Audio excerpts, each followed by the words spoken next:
Imagine waking up to headlines suggesting that the United States might cut off trade with Spain, not Russia, not Iran, Spain. It sounds like something that shouldn't even be possible. Yet that is exactly the debate currently dominating political discussion in Spain.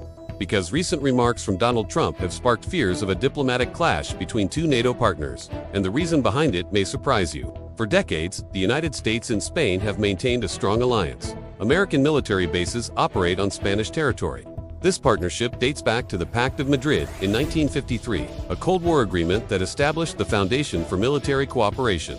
Over the years, this evolved into a robust alliance, with Spain formally joining NATO in 1982, cementing its place in the Western security architecture. The alliance has weathered many storms, including political shifts in both countries and changing global threats.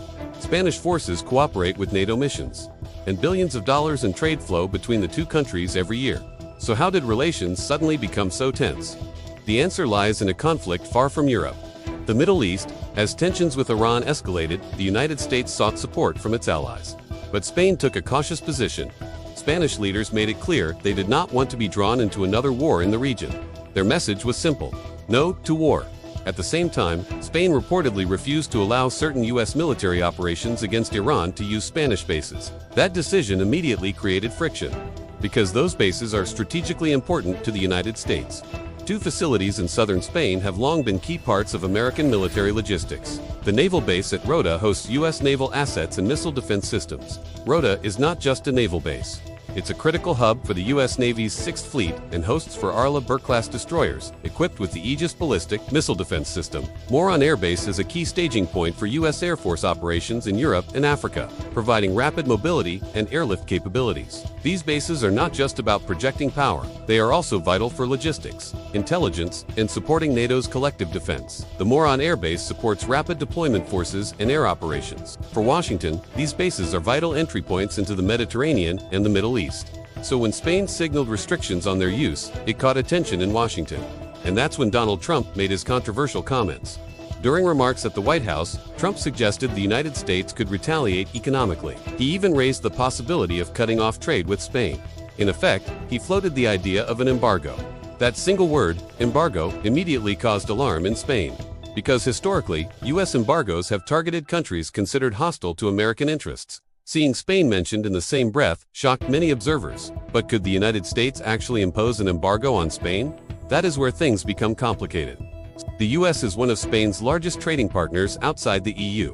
With billions of dollars in goods and services exchanged annually, an embargo would be devastating.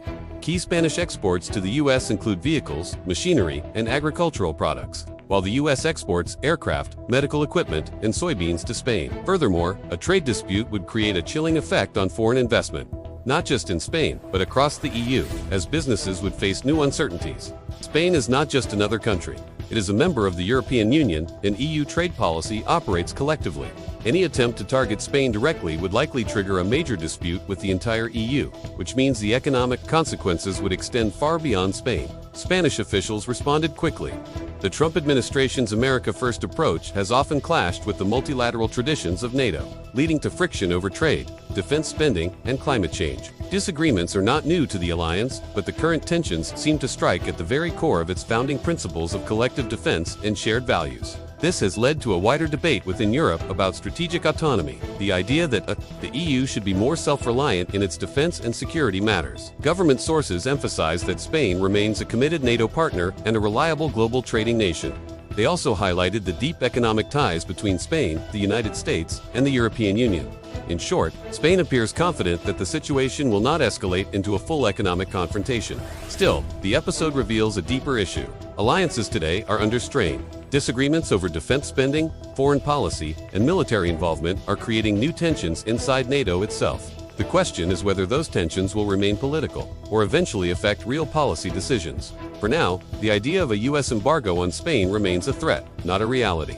But the controversy raises an important question. Could disagreements between allies become the next major geopolitical fault line? Or will this moment simply pass, like many political storms before it?